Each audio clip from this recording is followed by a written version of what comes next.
তেলে কোনো সমস্যা হবে না, তেলের দাম বাড়বে না। ঈদ উপলক্ষে যে সমস্ত যাত্রীরা বাড়িতে পৌঁছাতে চান তাদের যাত্রাটা শুরু হয়েছে, অর্থাৎ অনলাইনে আমরা যে সমস্ত টিকিট যাত্রা উপলক্ষে বিক্রি করেছিলাম আজকেই প্রথম যাত্রা শুরু হয়েছে।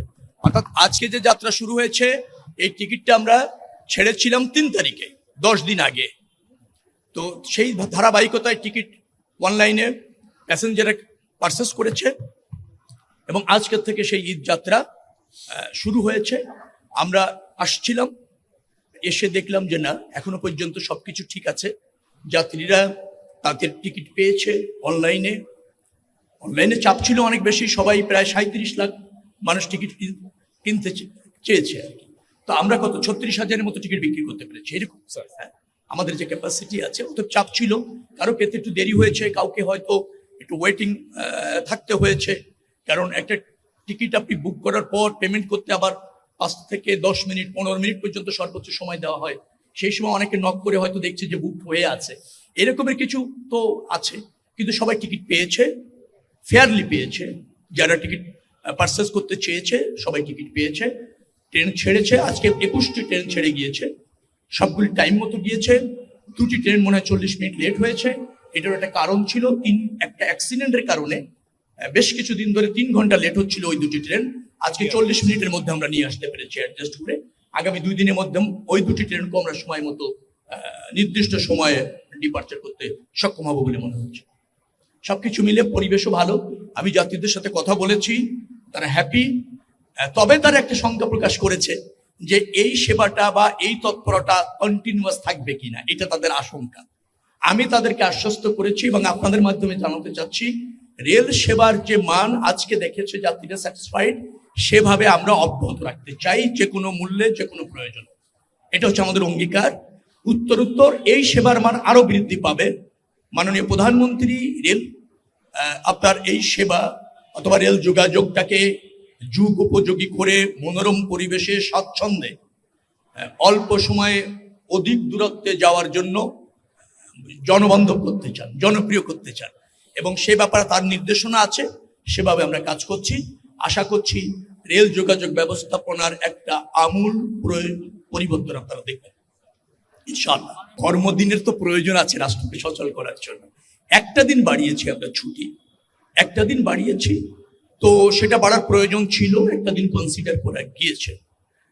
আপনি জেনে খুশি হবেন যে রেল, সড়ক এবং নৌ সব জায়গায় এবার দেখবেন যে আগে যে ব্যবস্থাপনা ছিল তার মধ্যে থেকে বেশ কিছুটা পরিবর্তন আমরা আনতে সক্ষম হয়েছি।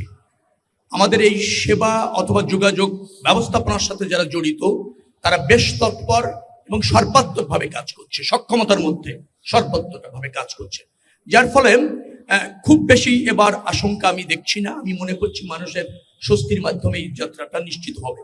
ট্রেনে প্রায় আমরা 124টি কোচ, আপনি যদি বলেন মিটার গেজে, আমরা যুক্ত করেছি।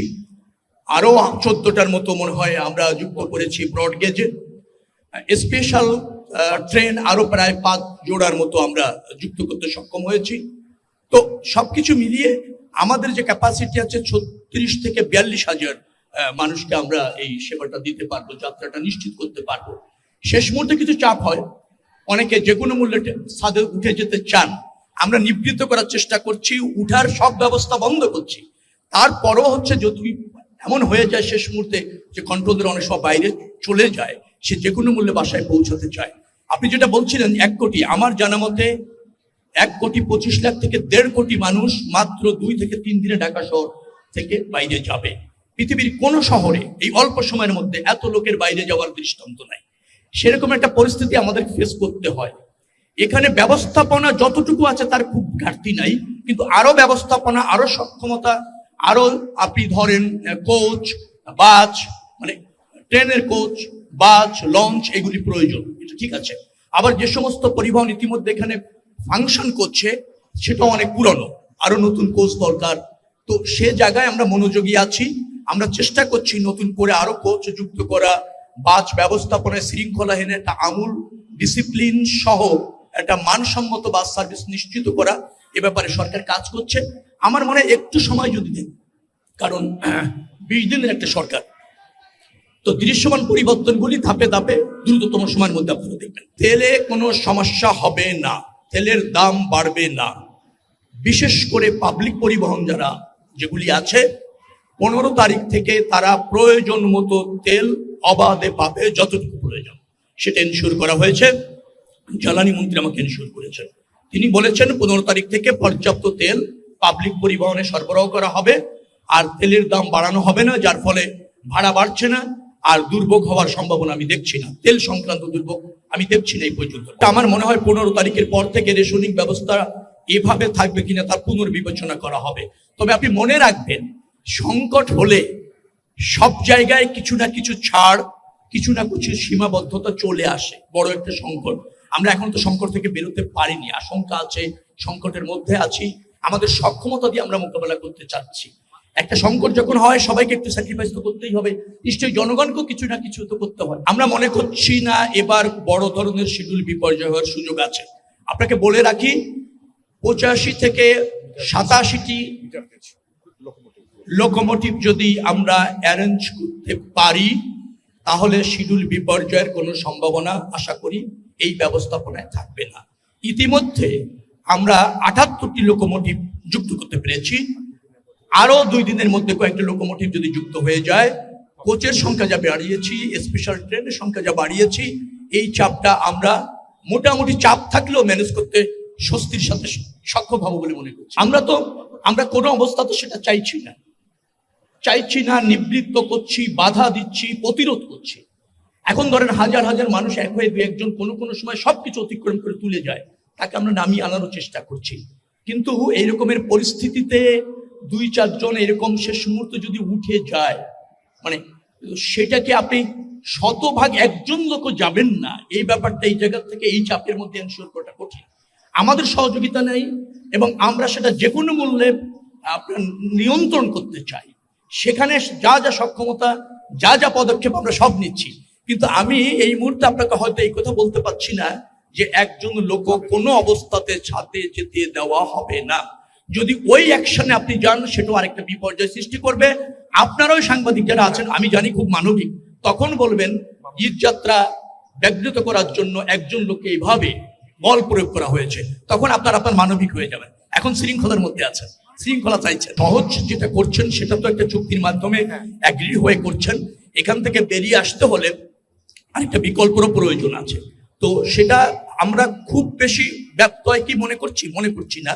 কিছু কিছু অভিযোগ যেহেতু আছে এবং কিছু দাবি আছে, আমরা মনে রাখবেন সব সময় সব মানুষের ন্যায্য দাবিটাকে অ্যাকোমোডেট করতে চাই, কিন্তু ন্যায্য দাবিটা অ্যাকোমোডেট করতে গিয়ে প্রাতিষ্ঠানিক কিছু প্রক্রিয়া আছে, সেই প্রক্রিয়াটাও অনুসরণ করতে হয়। আপনি যেটা আমলে আনলেন, ডেফিনেটলি দ্রুততম সময়ের মধ্যে চেষ্টা করব ওই অভিযোগটার কিভাবে নিষ্পত্তি করা যায়। ব্যবস্থা হলো তখন যখন নিচ্ছে তার একটা প্রমাণ দেবেন, তখন ব্যবস্থা। আমরা বলেছি কোনো অবস্থাতে সরকার কারণ ছাড়া, আলোচনা ছাড়া এবং নির্ধারণ করা ছাড়া কোনো ভাড়া বাড়ানো যাবে না, যার দাবি সরকার বাড়ানো যাবে না। এখন ধরেন আপনি বলছেন অগ্রিম টিকিট বিক্রি করছে না, আমি জানি বিক্রি করছে।